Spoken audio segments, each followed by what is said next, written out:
Hi friends, నమస్తే. యండమూరి వీరేంద్రనాథ్ గారి విజయ రహస్యాలు. టీచర్లు చెప్పనివి, పెద్దలకు తెలియనివి. నెక్స్ట్ పార్ట్ చూద్దాము. ఆటపాటల్లో గడిపిన విద్యార్థి తానంతవరకు పుస్తకం ముట్టుకోలేదని గ్రహిస్తాడు.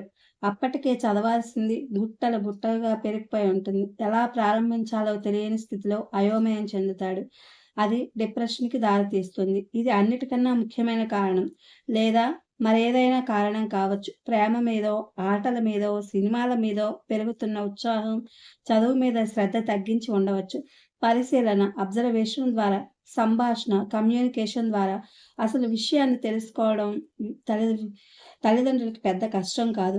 ప్రతి విషయాన్ని విద్యా సంస్థలకే వదిలేయకుండా, ముఖ్యంగా తల్లిదండ్రులు తాము కూడా పిల్లల వైఫల్యానికి బాధ్యత వహించాలి.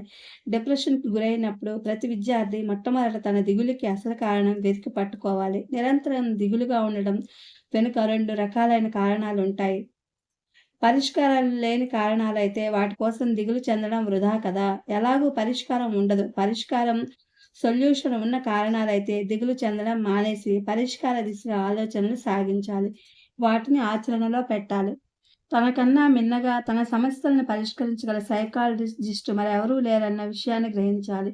దిగులుకు అత్యుత్తమ పరిష్కారం నిరంతరం పనిలో మునిగి తేలటం. ఏదో ఒక పని కల్పించుకోండి. తెలివైన వాళ్ళు కంపెనీలో ఉండడానికి ప్రయత్నించండి. తెలివైన వాళ్ళ కంపెనీలో ఉండడానికి ప్రయత్నించండి. పాత స్నేహ బృందాన్ని తాత్కాలికంగా మార్చడానికి ప్రయత్నించండి. కొంతకాలం కొత్త ప్రదేశాలకు వెళ్లి రండి.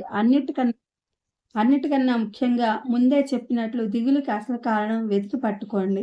అప్పటికి డిప్రెషన్ తగ్గకపోతే మంచి మోటివేటర్‌ని కలిసి సలహా తీసుకోండి. అలాగని అర్హత లేని సైకాలజిస్ట్ దగ్గరికి మాత్రం వెళ్ళొద్దు. కొత్త వాతావరణం, దిగులు, భయం, ఆందోళన వీటన్నిటికీ కారణం కొత్త వాతావరణం కూడా కావచ్చు. వేసవి సెలవుల తర్వాత కొత్త హైస్కూలు, కొత్త కాలేజీ లేదా కొత్త ఉద్యోగం కానీ కొత్త అనేదానికి జీవితానికి తప్పనిసరి.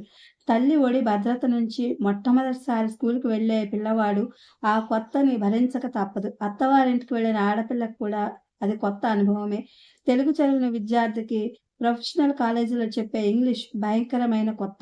ఈ కొత్త అనేది జీవితంలో ఒక భాగం. దీనికి భయం, ఆందోళన, దిగులు అనవసరం. ప్రతిదానికి మొదలనేది ఒకటుంటుంది. పాత పడే వరకు అది కొత్తే. శ్మశానంలో చితి మీదకెక్కడం ఈ జీవిత ప్రయాణపు చిట్ట చివరి కొత్త.